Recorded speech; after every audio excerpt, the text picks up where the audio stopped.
So what's going on YouTube is JevMan316, your pop culture reporter. Welcome back to the JevMan316 Customs YouTube channel, and welcome back to a Quickies review. This is going to be another movie review in my Quickies series, and the reason I call it that is because I don't want to get too long-winded because I'll end up spoiling too much. So I'm going to give you my quick hot take on whatever movie I'm reviewing in this series. And in this video, we're going to touch base about the latest Shudder, I think it's a Shudder exclusive, but I'm going to say Shudder exclusive movie called Lucky. I watched it this weekend and I wanted to give you my hot take on it after watching it. So before we get into that review, if you do me a favor and do the normal YouTube stuff, if you go ahead and like this video, give it a thumbs up, it'll really help me out. Go ahead and hit the subscribe button.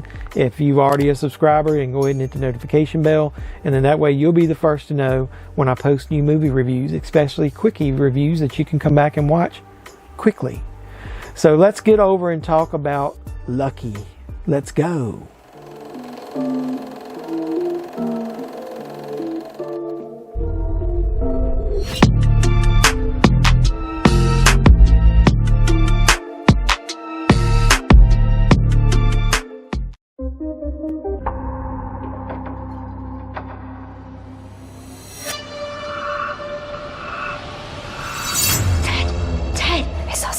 Honey, that's the man who comes every night and tries to kill us. So yeah, like I said, we're going to talk about the movie Lucky that I just streamed on Shudder. Lucky was written by and stars Brea Grant. Brea plays our main character. Her name is May. The film was directed by Natasha Kermani. I apologize if I'm not pronouncing that correctly. And like I said, the film is currently streaming on Shudder. I'm not sure if it's available on anything else, but I recommend Shudder. It's got a lot of good original content on there. So in the movie, like I said, the main character is named May. So May is a self-help author who wrote a recent hit book, and that book was entitled Go It Alone. And remember that name because it's kind of important, because it kind of foreshadows what her character goes through in this movie. So one day, May wakes up with an intruder trying to break into her house, and so she reaches over and wakes up her husband, and she tells him about what's going on, and he really seems all nonchalant about it, and like it's not fazing him, and he casually gets up and tells her that it's just the same man who tries to break in and kill them every night, as he goes over and grabs a weapon and goes downstairs to try to take the guy out. And then she's like, wait, what? Every night? What's going on? And so the two of them ended up stopping the intruder. They didn't obviously get killed, and then the next day they call the police, and she's all confused.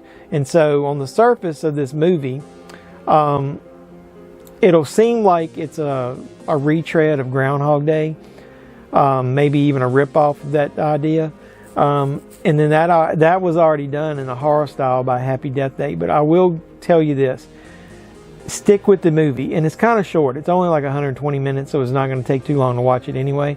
But it really isn't a ripoff of those movies, because in those movies, Bill Murray is like in Groundhog Day, is the only one who's self-aware of what's going on in this time loop.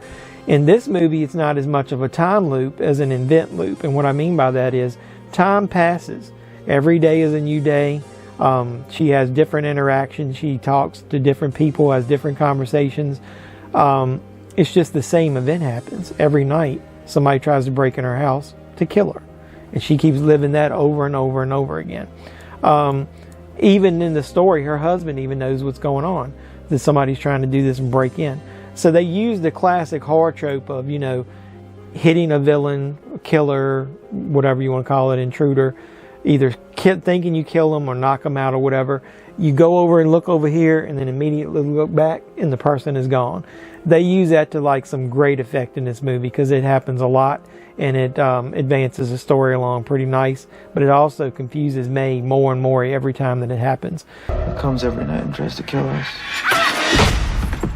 We're just gonna leave him? Oh, I'm sure he's already gone. He keeps coming back. He should be dead. So I'm not going to get into too much spoilers of why it's happening. You'll probably be able to figure out. I was, but it took a little longer than normal because it is a different movie. It doesn't like follow the same tropes, is what I'm trying to say. So during the movie, May constantly keeps asking for help. She asks her husband, who eventually ends up leaving her. She ends up in the house by herself, and the same thing keeps happening. She asks her friends, she asks her family, she asks police, she asks the people she works with, and everybody kind of keeps blowing it off and making it seem like it's not that big a deal. And they keep telling her stuff like, oh, you should feel lucky that you didn't get killed, or you should feel lucky that you did this or that, or that this didn't happen and that. And she's like, no, I shouldn't feel happy. I don't deserve to go through this. You know, even in one point, her the guy who's pushing her books, he tells her that, I got you a new book deal. You should feel lucky. And she's like, no, I worked my ass off for this. I shouldn't feel lucky. So with that being said, that leads into what a lot of people complain about this movie. I've read a couple of reviews where people complain. It's because it has a message. And I won't go into too deep detail, but let's just say it's a message about how women are treated, especially by men, and how they have to keep fighting for what they want. A lot of people have a problem with that. But in the end, I'm going to just tell you, the message is there. They really don't try to, quote unquote, beat you over the head with it, pun intended.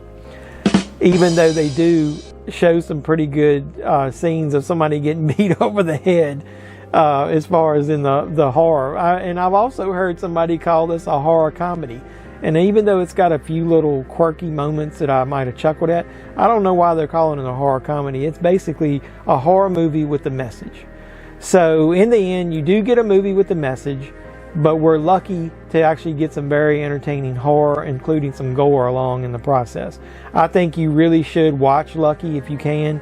The movie is going to avoid my dreaded hot garbage rating, and I'm actually going to give this movie is on fire as far as a video on demand release. It might not be that great for a movie like maybe compared to one that comes out on the big screen or out in the theater or a big budget movie, but for what it is on a video on demand, it beats the hell out of most of the tripe that I've watched recently on Shudder. I really think it's a good job, and I think Brea Grant is a great actress. I saw her in a movie called Beyond the Gates. She's good in that, so check that out. And I think you really do yourself justice by watching this movie. So that's my quick take on the movie Lucky. I hope you enjoyed this quickie review, because who doesn't like a quickie? Sorry.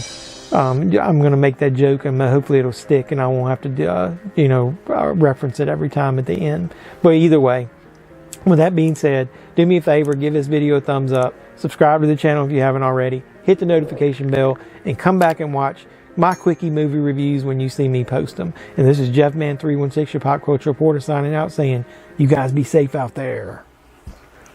But who doesn't love a quickie?